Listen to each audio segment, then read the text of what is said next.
మిత్రులారా, మనందరికి తెలుసు ఈరోజు దేశవ్యాప్తంగా సిఐటి మరియు రైతు సంఘం వ్యవసాయ కార్మిక సంఘాల ఆధ్వర్యంలో పెద్ద ఎత్తున ఒక నిరసన కార్యక్రమాలు జరుగుతూ ఉన్నాయి.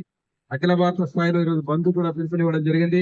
మొత్తం గ్రామీణ పనులు చేయాలని, అన్ని జిల్లా కేంద్రాల్లో, మండల కేంద్రాల్లో, మహానగరాల కేంద్రాల్లో నిరసన కార్యక్రమాలు చేయాలని చెప్పేసి ఈరోజు ఈ 3 వర్గ సంఘాలు దేశవ్యాప్తంగా కార్యక్రమాన్ని కొనసాగిస్తా ఉన్నాయి.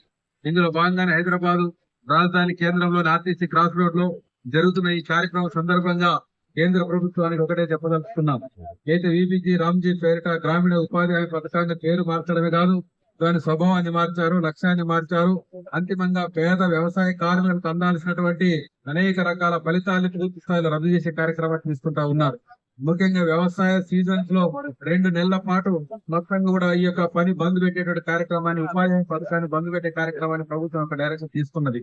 దాని వల్ల కోట్ల మంది వ్యవసాయ కార్మికులకు ఉపాధి దొరకపోవడమే కాకుండా ఆ రంగంలో పనిచేస్తున్న కార్మికులకు కానీ, దాన్ని నిర్వహిస్తున్నటువంటి అనేక రకాల ఉద్యోగస్తులకు కూడా పనిలేని పరిస్థితి మనం చూస్తా ఉన్నాం. తెలంగాణ రాష్ట్రంలోని సుమారు 10,000 మంది ఉన్నటువంటి ఫీల్డ్ అసిస్టెంట్లకు అందరికీ కూడా ఇప్పటికే పనిలేని పరిస్థితి మనం చూస్తా ఉన్నాం. ఈ స్కీమ్ లో అనేక రకాల మార్పులు చేయడం వల్ల, 9 days సిస్టమ్ పెట్టడం వల్ల ఈరోజు పని లభించని కాలానికి ఉద్యోగాలకు వాళ్ళ యొక్క ఉపాధి దొరకని పరిస్థితి సందర్భంగా మనం చూస్తా ఉన్నాం. అందుకే ఫీల్డ్ అసిస్టెంట్లతో పాటు మేట్ల వ్యవస్థను రద్దు చేశారు. ఆ మేట్ల వ్యవస్థ రద్దు చేయడం వల్ల కొన్ని వేల మంది యొక్క అందరికి ఉపాధి దొరకని పరిస్థితి మనం చూస్తా ఉన్నాం. అదే సందర్భంలో ఈ యొక్క స్కీమ్ కు నిధులు కూడా కోత ఇస్తా ఉన్నారు. గతంలో 90% నిధులుంటే 60% కుదించిన పరిస్థితి మనం చూస్తా ఉన్నాం. దీనిలో 40% నిధులు వేయకపోతే, రాష్ట్ర ప్రభుత్వాలు వేసుకోలేకపోతే, కేటాయించలేకపోతే ఆ ఉపాధి పని పూర్తి స్థాయిలో పంపించే పరిస్థితి చూస్తా ఉంటాం. ఈ రకంగా నిధుల కొరత ఉంది, ఉద్యోగాల కొరత ఏర్పడే పరిస్థితి ఉంది. ఉపాధి హామీ పథకంలో పనిచేస్తున్న వాళ్ళకి కాదు, ఆ ఉపాధి హామీ పథకాన్ని ఈరోజు ఆసరాగా చేసుకుని బతుకుతున్నటువంటి పేద వ్యవసాయ కార్మికులు రాబోయే కాలంలో అనేక రకాల ఇబ్బందులు వచ్చే పరిస్థితి చూస్తా ఉన్నాం. ఈ స్కీమ్ పెట్టడంతో గ్రామీణ ప్రాంతాల్లో పని దొరుకుతా ఉంది, ఆకలి చావులు తగ్గిపోయినాయి, అదే ఆత్మహత్యలు తగ్గిపోయినాయి. ఎండాకాలంలో పని దొరకడం వల్ల అనేక రకమైన బతుకుదెరువు కొనసాగుతూ ఉన్నది. ఇటువంటి పరిస్థితుల్లో దీని దృష్ట్యా దేశవ్యాప్తంగా ఉండాలని చెప్పేసి ఈరోజు అందరూ డిమాండ్ చేస్తా ఉన్నారు.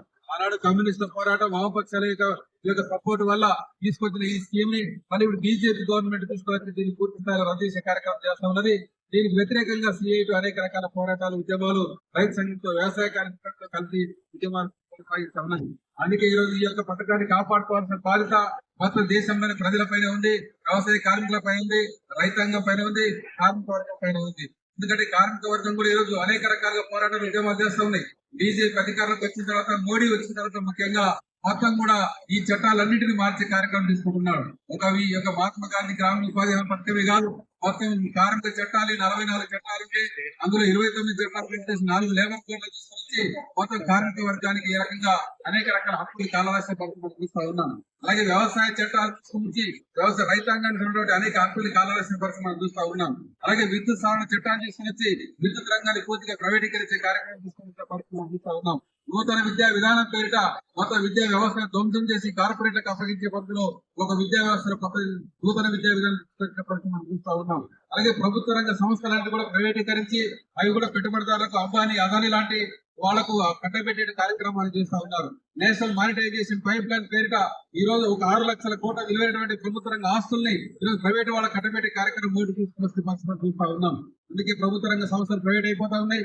ఈరోజు ప్రభుత్వ పథకాలు ప్రైవేట్ వాళ్ళకి అనుకూలంగా అయిపోతా ఉన్నాయి. కార్మిక చట్టాలు పెట్టుబడిదారులకు అనుకూలంగా మార్చేశారు. మొత్తం నరేంద్ర మోడీ ప్రభుత్వ కాలంలోని 15 సంవత్సరాల కాలంలో మొత్తం చట్టాల మార్పే కాకుండా ప్రభుత్వం యొక్క రాయితీల వల్ల సుమారు 50 లక్షల కోట్ల విలువైనటువంటి సంపద కూడా ప్రైవేట్ పెట్టుబడిదారుల చేతులకు వెళ్ళిపోయిన పరిస్థితి మనం చూస్తా ఉన్నాం.